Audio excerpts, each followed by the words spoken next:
जज अमन शर्मा की मौत 2 मई को हुई थी। दरअसल एफआईआर में कई खुलासे हुए हैं। इस बाबत एक एफआईआर दर्ज की गई थी सफदरजंग एन्क्लेव यानी दिल्ली के एक थाने में। इसमें चौंकाने वाले खुलासे हुए। इसमें प्रेम शर्मा ने एफआईआर दर्ज कराई थी। प्रेम शर्मा आपको बता दें कि अमन शर्मा के पिता हैं। उनका कहना है 1 तारीख को अचानक शाम के वक्त अमन शर्मा का फोन आया। उसने कहा, पापा मेरा जीने का मन नहीं कर रहा है, मैं अब ज़्यादा जी नहीं पाऊंगा। उनके पिता परेशान हो गए। उन्होंने पूछा ऐसी क्या बात हो गई, तो उन्होंने बताया कि उनकी पत्नी स्वाति मलिक, उनकी बहन आईएएस अधिकारी निधि मलिक, माता पिता इन सभी ने उसको परेशान कर रखा है और ये कहा कि अगर चीज़ें ठीक नहीं हुई तो मौत को गले लगा लेगा। ये सुनते ही पिता घबरा गए और वो तुरंत अलवर से दिल्ली पहुंच गए। दिल्ली में ग्रीन पार्क में इनका मकान है। वो आए, अमन के साथ रात बिताई, उनके साथ सोए। सुबह उठे तो अमन ने कहा कि मैं स्वाति से फिर बात करके आता हूँ, चीज़ों को सॉर्ट करके आता हूँ। अमन और स्वाति एक कमरे में थे। दोनों के बीच बहस हो रही थी। एफआईआर में इस बात का खुलासा किया है कि जज यानी अमन शर्मा रो रहे थे और स्वाति उन्हें जोर की डांट रही थी। आखिर ऐसी कौन सी बात थी जिसकी वजह से अमन शर्मा परेशान थे, वो दबाव में थे? इसको लेकर कई सवाल खड़े हो रहे हैं। आने वाले वक्त में दिल्ली पुलिस की क्राइम ब्रांच अब इस मामले की जांच करेगी और वो ये सारे रहस्य से पर्दा खोलने की कोशिश करेगी। इस मामले में निधि मलिक से भी पूछताछ होगी, स्वाति मलिक से भी पूछताछ होगी, उनके माता पिता से भी पूछताछ होगी। लेकिन एफआईआर में और बातें क्या हैं वो आपको बताऊंगा। एफआईआर में यहाँ तक कहा गया है कि जो उनके पिता ने बयान दिया है, उनके जो चाचा हैं, उनकी जो साली है निधि मलिक, इसके अलावा स्वाति मलिक, उन सबका ये कहना था कि अमन ने परेशान करके रखा हुआ है, अमन को अपना व्यवहार बदलना चाहिए। इस तरह की तमाम बातें बोली गई हैं। हालांकि क्या व्यवहार बदलना चाहिए, अमन ऐसा क्या करते थे, इस बारे में डिटेल में कुछ नहीं बताया गया है। इसके बाद ये कहा गया है कि जिस दिन ये घटना हुई यानी 2 तारीख को दोनों के बीच बहस होती है और उसके बाद थोड़ी देर बाद उसके पिता सब सुन रहे होते हैं। वो उस कमरे में जाने की कोशिश करते ही हैं कि इतने में गेट खुलता है। वहाँ से स्वाति बाहर आती है। उससे पूछा जाता है कि अमन कहाँ है? वो कहती है मुझे नहीं पता। आप सोचिए, एक कमरे में दोनों बंद थे, दोनों का झगड़ा हो रहा था और अचानक जब वो बाहर आई तो उसने ये बात बोली। ये बात उसने क्यों बोली? बाथरूम लॉक था, उसकी चाबी ये कहा जा रहा है कि स्वाति के पास थी और वो उसके पिता चाबी मांगते रहे, वो नहीं दी उसने चाबी। अचानक वो वहाँ से चली गई। पता चला कि उसके पास जो उससे मिलने आए, निधि मलिक आई, उनके जो एक चाचा थे वो आए, वो स्वाति मलिक को ग्रीन पार्क वाले घर से ले गए और इतने में जो उनके पिता हैं उन्होंने अमन को फ़ोन किया। जैसे ही फ़ोन किया ऐसा आभास हुआ कि जो आवाज़ है वो बाथरूम से आ रही है, यानी रिंगटोन बाथरूम से उसकी आवाज़ सुनाई दे रही थी। अब खोलने की कोशिश की तो नेचुरली वो बंद था। इसके बाद शीशा तोड़ा गया तो देखा, जैसे ही जो नौकर था उसने वो अंदर घुसा, उसने देखा कि चुन्नी से अमन लटके हुए थे। आप सोचिए, बहस हुई। उसके बाद ये कैसे संभव है कि स्वाति को पता नहीं चला और अमन ने खुद को बंद कर दिया? चलिए मान भी लिया जाए कि उसको पता नहीं चला, लेकिन उसके बाद तो पता चला। वो चिल्लाई क्यों नहीं? उसने रोकने की कोशिश क्यों नहीं की? हंगामा क्यों नहीं किया? इससे साफ है उसकी नीयत कहीं ना कहीं कुछ और ही बयां कर रही है। यानी कि वो ये चाहती थी, जो शुरुआती तथ्य इशारा कर रहे हैं, कि वक्त बीत जाए और उसके बाद जो होना होगा हो जाए। या ये कहें कि ईगो के चक्कर में उसने ऐसा नहीं किया।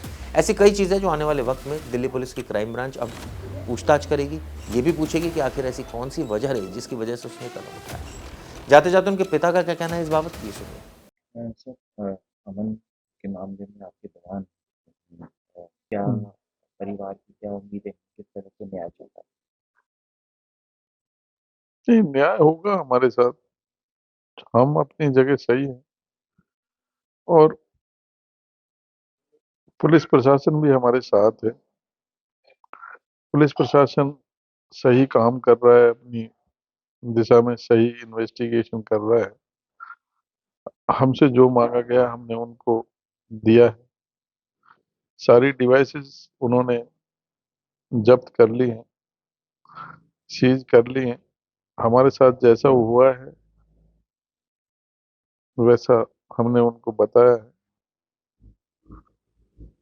है? आप एक तरीके से पुलिस पुलिस मौजूद थे। सही इन्वेस्टिगेट कर रही है और हमें पूरा भरोसा है कि न्याय होगा, जस्टिस होगा। आप वहाँ मौजूद थे, आपके बयान और आपकी चीजें बहुत अहमियत रखती हैं क्योंकि उस समय नहीं, मेरे से तो बेटा मैं बैठा हुआ था, बेटा बोला मैं स्वाति से एक बार बात कर रहा हूँ पापा। उसने रात को ही मुझे बताया था, 8 बजे फोन आया था मेरे पास, तो मैं तुरंत चला गया।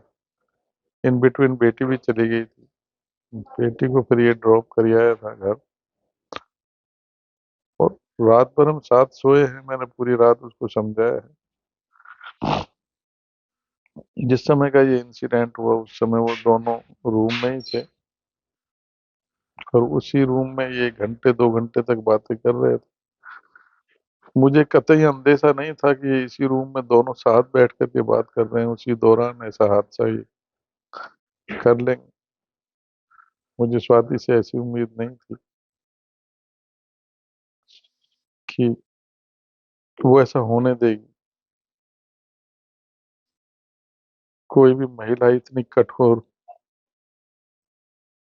या इतनी निर्दयी या इतनी क्रूअल नहीं हो सकती कि उसके सामने उसका पति उसी की चुन्नी को लेकर के जाए, और उसी बेड के साथ 2 गज की दूरी पे ही, 4 पैंट की दूरी पे ही बाथरूम है उसी कमरे में अटैच्ड, और उसी में उसने सुसाइड कर लिया। और इसने मुझे बताया नहीं पापा, मैं बैठा हुआ था, ये थोड़ा सा भी मुझे अंदेशा दे देती है, मुझे भी कुछ थोड़ा सा भी आवाज हो जाती। नहीं हुआ, मैं उसे नहीं बचा पाया। स्कूलिंग स्कूलिंग कहाँ से की थी? Schooling APS Alwar public school से हुई है उसकी। बहुत होशियार, बहुत ही ब्रिलियंट लड़का था, बहुत ऑनेस्ट। एलएलबी और एलएलबी उसने सिम्बायोसिस पुणे से किया था, 5 इयर्स डिग्री कोर्स, बहुत अच्छे मार्क्सों से। एलएलएम उसने दिल्ली से किया था।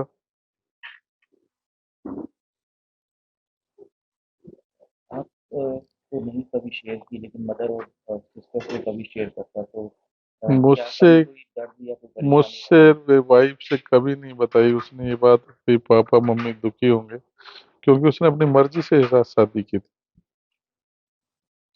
उसने मुझे बताया था कि ये ट्रेनिंग में मेरी लड़की से मुलाकात हुई, मैं इससे शादी करना चाहता हूँ, मैंने तुरंत सहमति दे दी। सब शादी में सारी चीजें मैंने खुद ने, अलवर अपने घर पे ही शादी 2 दिन के लिए अलवर में ही सारे फंक्शन किए मैंने, अलवर से ही शादी की थी। ये लोग आ गए थे, कुछ नहीं, मेरा घर बंद हो गया।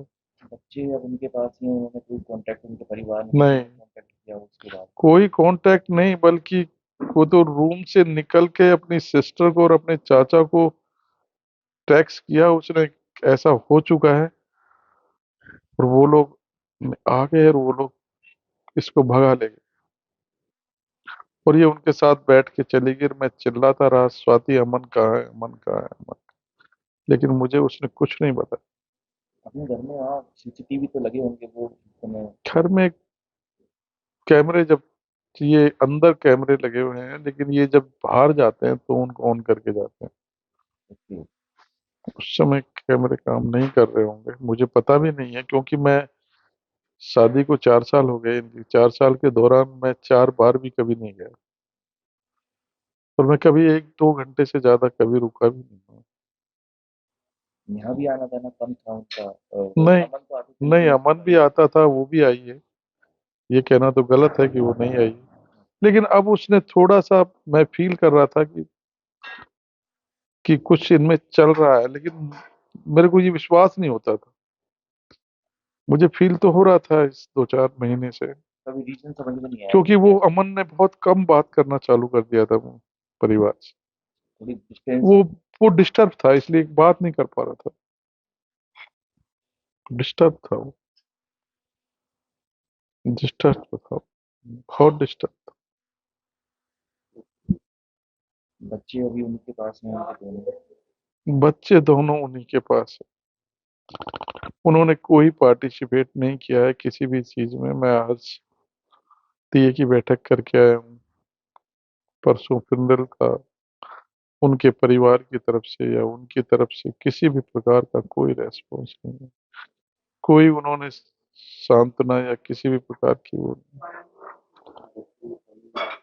उनके माता पिता तो पहले ही मतलब नहीं, आपसे वो कोई कांटेक्ट नहीं था उनके उनके माता पिता तो किसी प्रकार का कोई कांटेक्ट कभी उन्होंने उनके फादर ने कभी मुझे कभी कांटेक्ट करने की कोशिश नहीं की। मैंने हमेशा कांटेक्ट करने की कोशिश की। मैंने पिछले ट्यूसडे को उनको 2-3 मैसेज भी डाले थे, जब मुझे कुछ मेरी बिटिया ने थोड़ा मुझे बताया था, क्योंकि वो बिटिया के काफी क्लोज था मन, और बिटिया को सारे मैसेज करता था, बिटिया से वो सारी चीजें शेयर करता था। लेकिन वो बिटिया को ये कहता था कि तू मम्मी पापा को मत बताना, नहीं तो तू मेरा मरा हुआ मुंह देखेगी। इसलिए बिटिया डरी हुई थी, बिटिया ने कभी मुझे नहीं बताई ये बात।